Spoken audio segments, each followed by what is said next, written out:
Então vamos para a nossa última palestra, que é da Ana, que é outra Ana, é o Dia das Anas. E aí ela vai falar sobre resíduo sólido, que é a matéria-prima do cara que faz pirólise, resíduo sólido de uma maneira geral.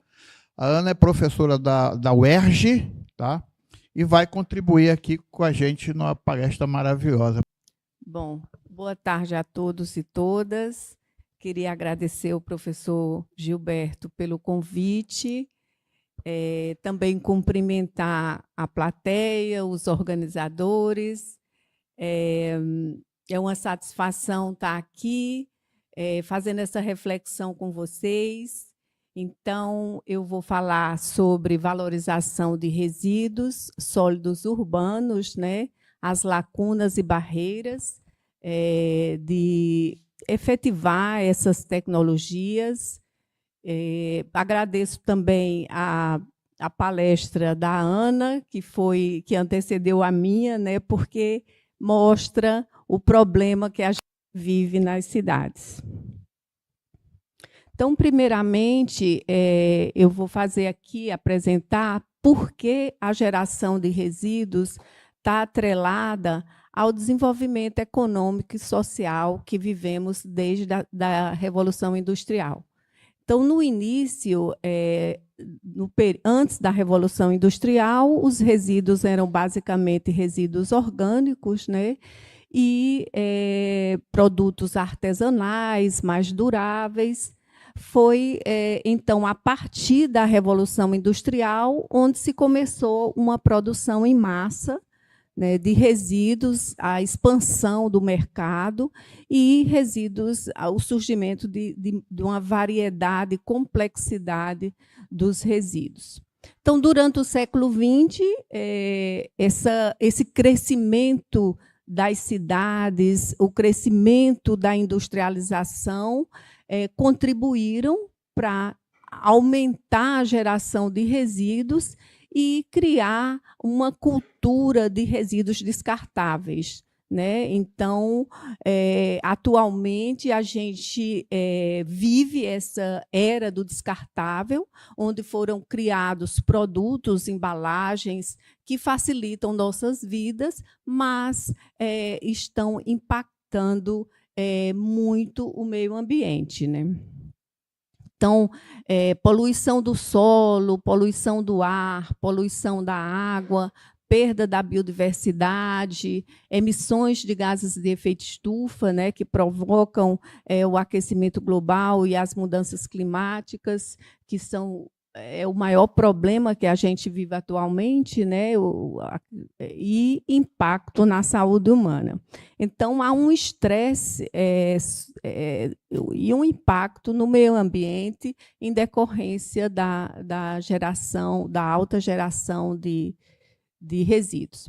E eu gosto sempre de mencionar nas minhas aulas e palestras esse autor, que é um filósofo britânico-polonês, né, que escreveu, ele traduz a sociedade contemporânea, escreveu 2 livros muito famosos, que eu imagino que muitos devem ter já lido, ou folheado, ou visto, que é A Modernidade Líquida e O Amor Líquido. E ele diz que a gente vive uma era, né, essa sociedade moderna, de uma produção compulsiva de novos projetos. Então, tudo pode ser mudado em uma velocidade estonteante. O que é novo hoje passa a ser velho numa rapidez muito grande e que nada é feito ou produzido sem gerar lixo. Então, ele diz que o lixo é a parteira de toda a criação e o seu mais formidável obstáculo. E ele conta que perguntaram a Michelangelo como você faz suas famosas estátuas. E ele disse, eu olho para o mármore e tiro o excesso. E o excesso é o lixo, né? Então, uma casa que foi feita uma reforma não está pronta antes de ser varrido os dejetos indesejáveis da casa, né? Então, a gente nasce gerando lixo, que é a nossa placenta, né? A nossa não, da nossa mãe, e morre gerando lixo. Então, é muito importante, né? E ele termina dizendo que a sobrevivência da vida moderna, desse modo de vida, vai depender da destreza com que a gente vai fazer a remoção do lixo. E, ao mesmo tempo que há uma geração de resíduos muito grande, né, há um exército de pessoas que são invisibilizadas, né, e que não entraram dentro do mercado, da cadeia de produção, e que vivem do lixo, né, que são os catadores e catadoras de materiais recicláveis, que vivem que sobrevivem, né, catando e vivendo do lixo. Outro, eu queria dar destaque aqui a essa greve de garis que teve no Carnaval de 2014, aqui no Rio de Janeiro, e que mostra, né, nessas fotos a importância da limpeza urbana, né, a importância desse serviço que nunca para e que é extremamente essencial para a dignidade, manter a dignidade dos espaços, e a saúde e a rotina de uma cidade. Então, aqui no Réveillon, a gente sabe que fica toneladas de lixo e cada vez a Conlurb, os diretores concorrem para saber quem limpa mais rápido, né? Qual é o diretor que promove uma limpeza mais rápida da Praia de Copacabana.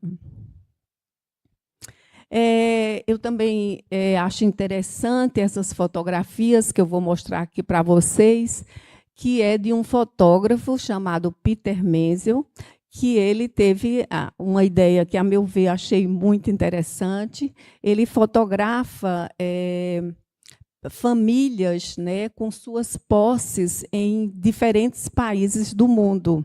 E aqui mostra uma família tipicamente americana, né, branca, protestante, que tem 2 carros, mora numa grande casa, tem vários eletrodomésticos. Aqui já é uma família japonesa, os espaços menores, mas também com bastante eletrodomésticos e móveis. Aqui já uma família na Tailândia, com eletrodoméstico, tem apenas geladeira e televisão, então, poucos móveis, muita coisa artesanal, vivendo numa área rural, uma renda per capita bem menor, né, do que a americana. Aqui uma família cubana, e aqui, em contraste absoluto, né, uma família de Mali com produtos artesanais, sem energia, cozinhando a carvão, e isso mostra que, em detrimento das questões de renda per capita, mostra, em detrimento do conforto, né, de cada família, mostra o que essas famílias vão gerar de resíduos, né? Então, é bem diferente, né, e mostra que os resíduos estão totalmente atrelados ao desenvolvimento tecnológico e social de cada sociedade, né? É óbvio que uma família americana ela vai produzir muito mais lixo muito mais complexo, né? Os resíduos muito mais complexos, com toxicidades e variedades, e muito mais difíceis de tratar do que famílias ou países que vão gerar resíduos mais biodegradáveis. Ainda fazendo um panorama da geração de resíduos, eu agradeço o Banco Mundial, né, que lançou um relatório agora em 2026, e eu trago esses dados fresquinhos aqui para vocês. Então, de acordo com o Banco Mundial, foi gerado, em 2022, 2,56 bilhões de toneladas de resíduos.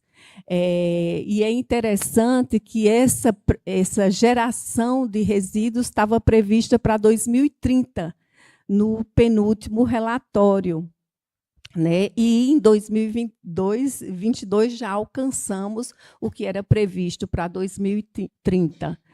E se continuarmos da forma que está, né, dentro dessa perspectiva, desse BAU do business as usual, a geração de resíduos vai chegar em 2050 a 3,86 bilhões de toneladas. Eu acho que...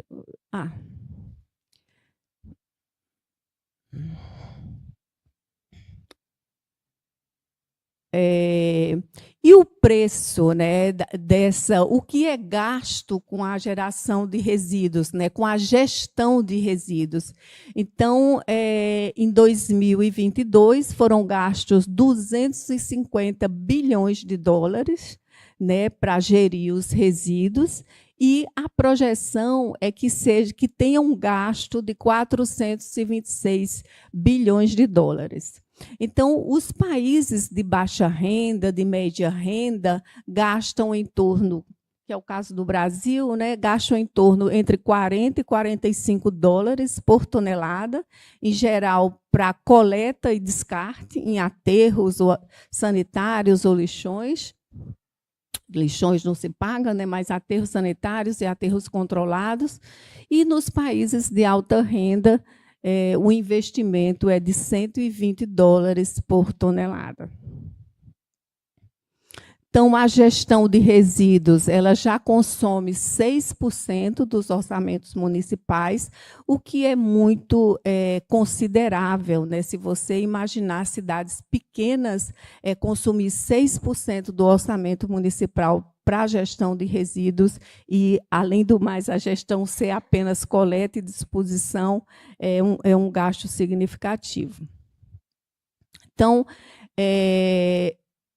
para vocês aqui, aqui tem países de alta renda, né, que representam 16% da população global e gera 29% dos resíduos do mundo, né? Enquanto os países de baixa renda têm 9% da população global e geram 4% de resíduos. Então, também mostrando aí a diferença entre os países de alta renda e baixa renda com respeito à geração de resíduos. Interessante pontuar que os países de alta renda, eles têm 99%, né, praticamente 100% do resíduo gerado é coletado, enquanto os países de baixa renda coletam apenas 28%. Então, os resíduos, 72% dos resíduos dos países de baixa renda vão para o ambiente, né, de forma inadequada, né, poluindo o solo, o ar, né, os corpos d'água e oceanos. É interessante também a gente saber a composição dos resíduos, né? Por que quer dizer, se você vai fazer uma gestão, como foi a palestra da minha colega que me antecedeu, Ana Paula, falando sobre a quantidade de resíduos de poda que tem no resíduo urbano. De fato, eu fiz um trabalho numa cidade que a maioria dos resíduos, quer dizer, a maioria não, era uma dificuldade, era gerir esses resíduos de poda. Então, 38% dos resíduos, né, isso é uma média do mundo, 38% é constituído de matéria orgânica e entre a matéria orgânica tem também esses resíduos de poda. Só que nos países em desenvolvimento, né, como vocês viram pelas fotos que eu mostrei do Peter Menzel, os resíduos biodegradáveis, os restos de comida, são em torno de 52%, que é o caso aqui também do Brasil, né? E desses dessas 2,56 bilhões de resíduos que são gerados no mundo, 12,5% são plásticos, e desses plásticos, 65% são plásticos de uso único, né, e 40% são de embalagens. Então, a gente trata, hoje, a gente vive os resíduos que, como esse aqui, infelizmente, né, que em menos de 1 minuto a gente vira lixo, né?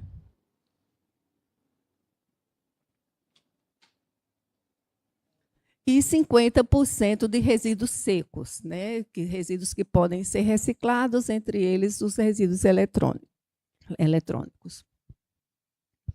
Então, e para onde vão esses resíduos? Né? Então, de acordo com o Banco Mundial, o aterro e recuperação, né, 29% vão para aterros sanitários, sendo que vão para aterros, né, sendo que 17% são aterro sanitário e 12% de aterro controlado.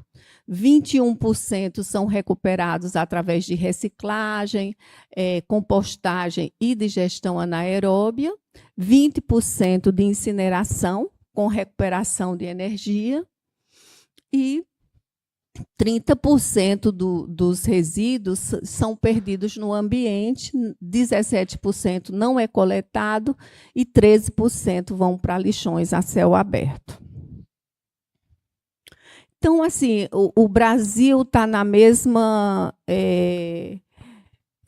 também tem uma produção considerável de resíduos, né, de acordo com a ABREMA, que é a Associação Brasileira de Empresas de Limpeza Pública, né? No Brasil são gerados 81,6 milhões de toneladas de resíduos, gerando, em média, né, um per capita de 384 quilos por habitante. E desses 82 milhões, aproximadamente, apenas 6 milhões não são coletados, né? E aí são os resíduos não coletados que vão impactar também bastante o meio ambiente. E, como eu falei anteriormente, né, o Brasil é um país assimétrico, extremamente desigual, né? E a região que mais gera resíduos é a região sudeste, que é a região mais rica e é também a mais populosa, com 49% dos resíduos gerados no Brasil. Então, praticamente 50% desses 80 milhões são gerados aqui, nesses 4 estados do Sudeste. Eu queria saber se eu não... Ah, tá. Ele consegue. Ok.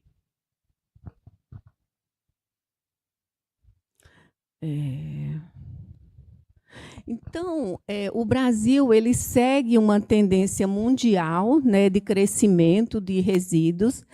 Para vocês terem uma ideia, de 2010 até 2022, foram gerados 26,6% de resíduos, né, e, em termos de crescimento populacional, foi apenas 6,5%. Então, geramos mais resíduos do que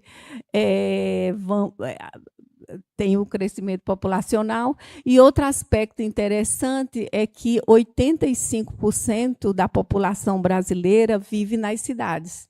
Então, a gente mais ainda tem que dar resposta para a geração de resíduos, né? E o que é que diz a Política Nacional de Resíduos Sólidos, né? Nossa política, eu sempre falo, nossa política, ela está antenada com as modernas políticas de países avançados. E ela estabelece uma hierarquia para a geração de resíduos, né? para a gestão de resíduos, que é a prevenção, né? Na prevenção, você pode pensar em não geração e também em redução. Na reutilização, que vem em segundo lugar. Em terceiro, reciclagem. E a recuperação, que aí é onde a gente chama a questão da valorização e dos tratamentos de resíduos. E, por último, esgotado todas as possibilidades, a disposição de forma adequada, né? E que, na disposição de resíduos em aterro, não vá esses resíduos que possam ser valorizados, como a Ana Paula falou, né, como o caso dos resíduos de poda. Então, por essas razões que eu falei ao longo dessa pequena conversa nossa, né? É daí que surge o interesse pela valorização de resíduos, que muda o paradigma da gestão de resíduos, de uso, descartar em aterros ou incinerar, e para atender aos princípios da economia circular, quando esse resíduo retorna ao ciclo de vida, novamente se insere no mercado, né? Então, essa valorização, hoje em dia, se fala muito, e principalmente também, dada a geração de resíduos, que é enorme e complexa, porque mesmo os países avançados que conseguiram fazer uma gestão melhor de resíduos, né, atendendo aí, cumprindo todas as etapas da gestão, desde uma coleta eficiente até tratamentos e disposição final, a geração de resíduos só aumenta. Então, é preciso, né, fazer aí uma mudança de paradigma para que haja uma redução dos resíduos. Então, e quais são as rotas de tratamento? A gente tem as rotas físico-químicas, que estão inseridas reciclagem, solidificação, estabilização, rotas biológicas para os resíduos biodegradáveis, que podem ser compostagem, digestão anaeróbia, e as rotas termoquímicas, que a pirólise, gaseificação, né, que é o motivo desse nosso evento aqui.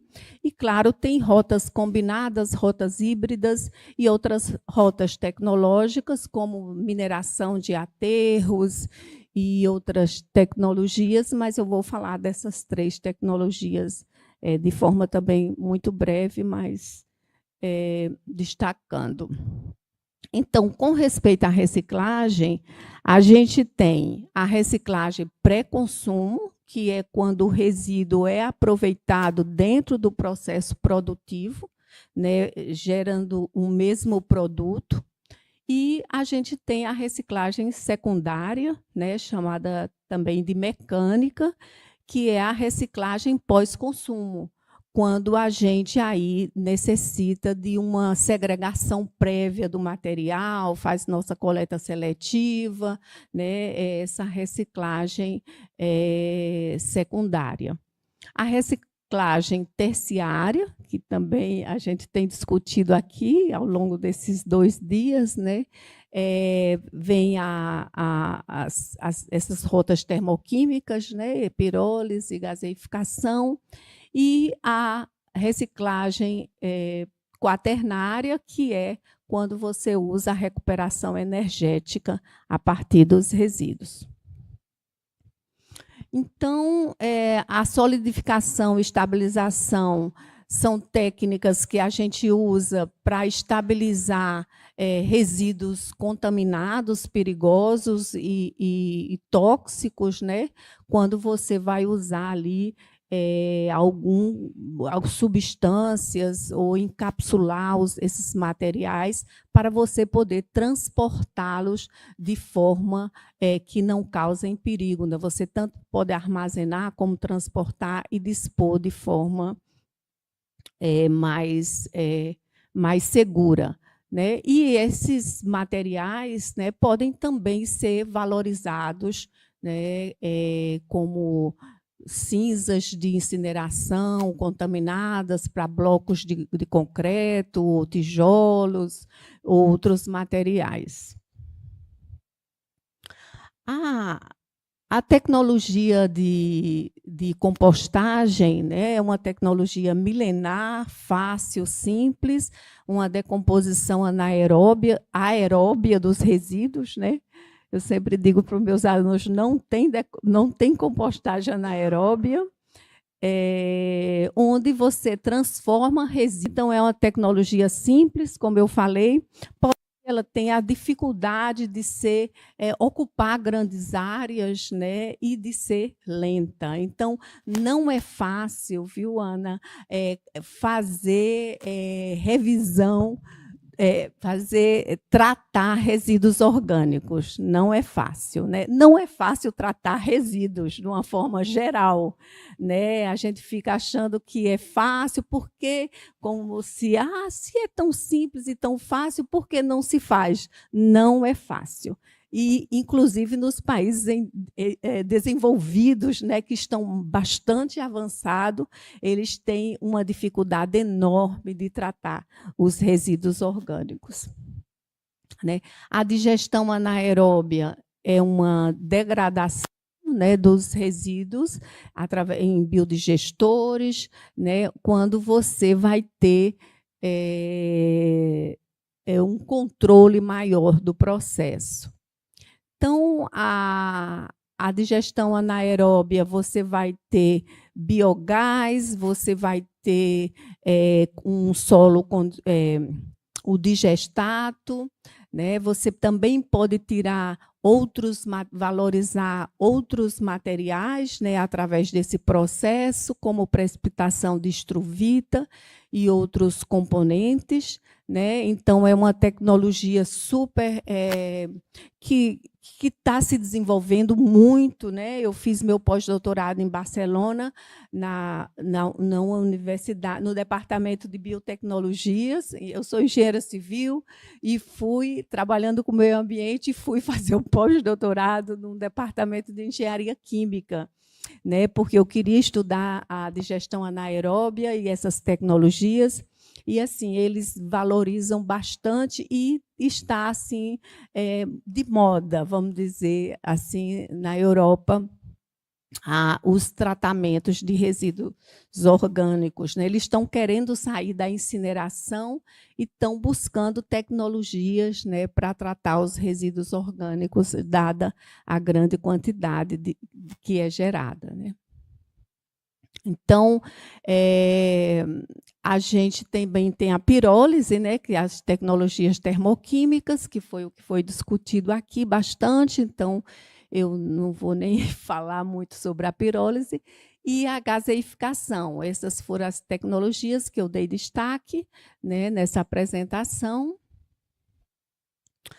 A pirólise, a gente tem como produtos o biochá, o bioóleo, o singás, e a gaseificação, que é uma tecnologia onde você vai ter uma quantidade menor de oxigênio, ou então a quantidade controlada de oxigênio, você vai ter aí como produto que pode ser valorizado através do processo singás.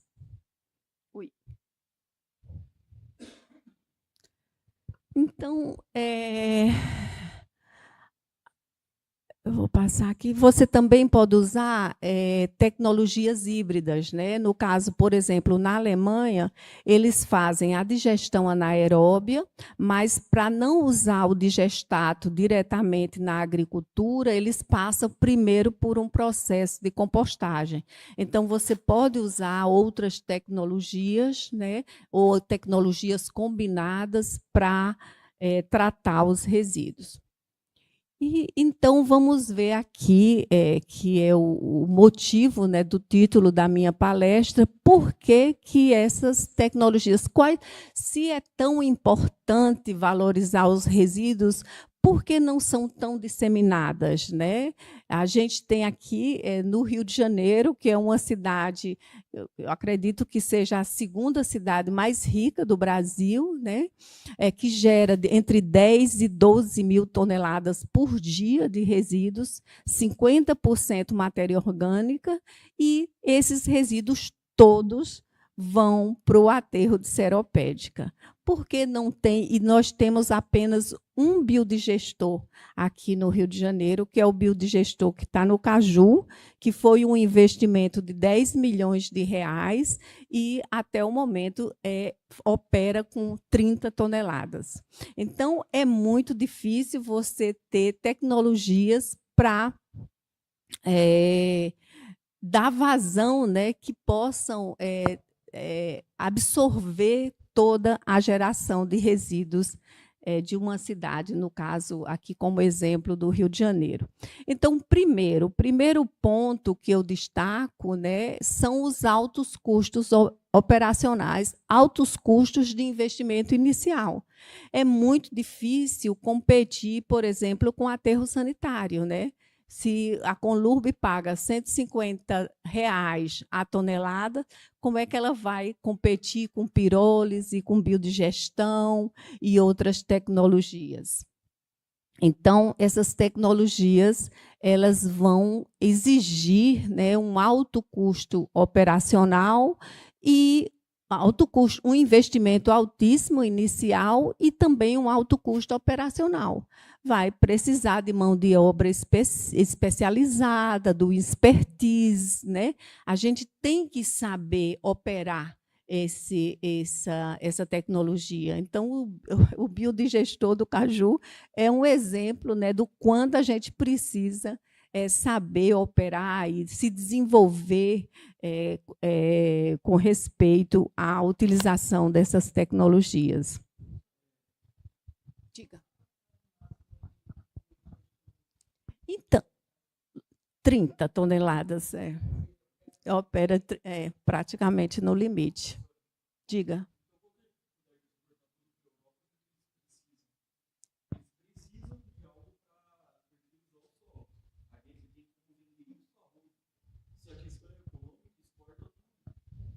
Exportar para onde? Quem vai querer? Bom.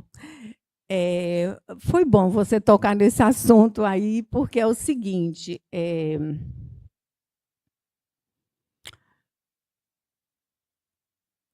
eu fui num seminário, né, o ano passado, na Costa Rica, e tinha uma moça holandesa que ela deu uma palestra e ela falou o seguinte, olha, lá na Holanda, eles fizeram incineradores tão grandes e tão potentes que eles estavam importando o resíduo, porque era mais caro, né, parar o incinerador do que eles importarem resíduos. Né? Como é seu nome? Davi. Então, Davi, eu acho difícil um país querer comprar resíduos, né? A não ser nesse caso da Holanda. Então, assim, eu acho que cada país ele está tendo dificuldade para gerir seus resíduos. Então, assim...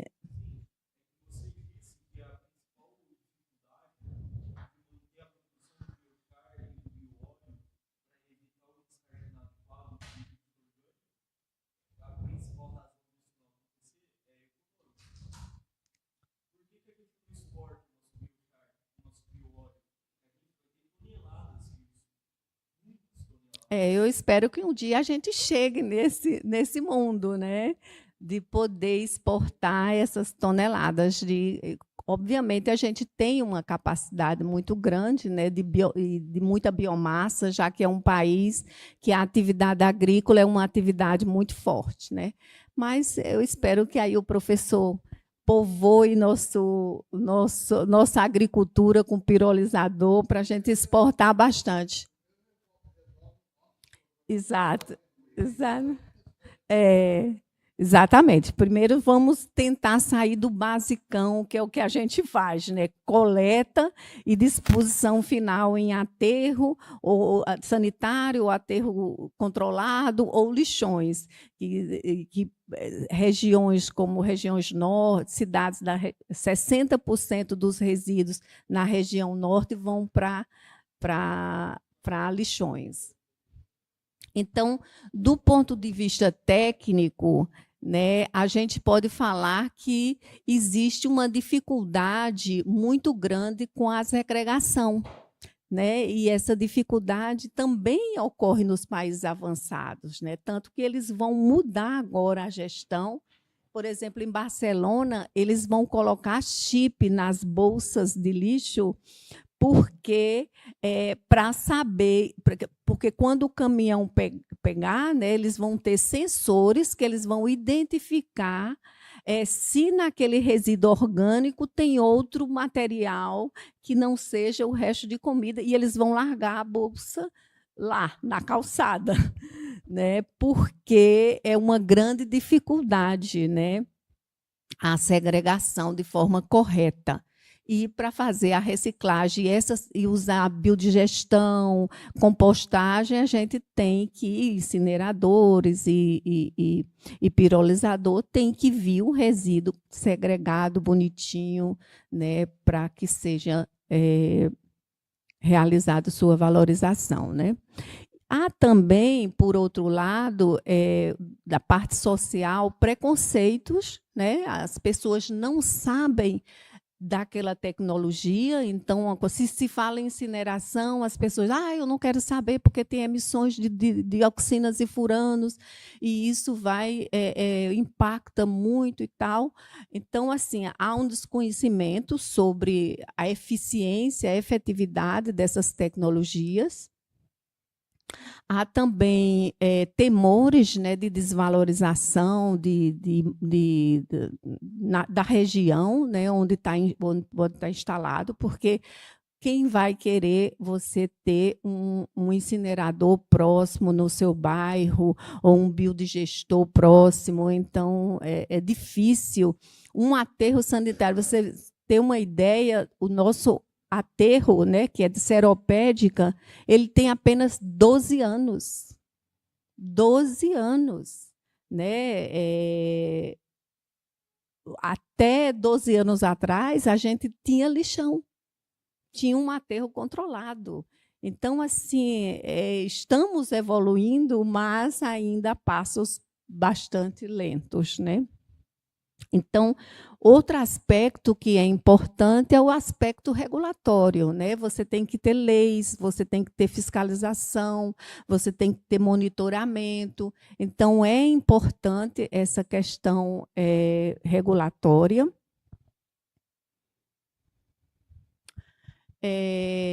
Então, assim, também é interessante que exista, né? Para a gente mudar esse paradigma, é preciso ter investimentos, né, financeiros. Vocês viram que os países de média e de baixa renda investem $40 na tonelada, enquanto os países de alta renda, $120, praticamente 3 vezes o valor, né? Então, o investimento, dinheiro é importantíssimo, né? Investimento, mas é importante esse olhar público, né? O que se quer, estratégias, né? Investimento público também, né? Para mudar essa gestão que é só coleta e disposição final em aterro. Então, é importante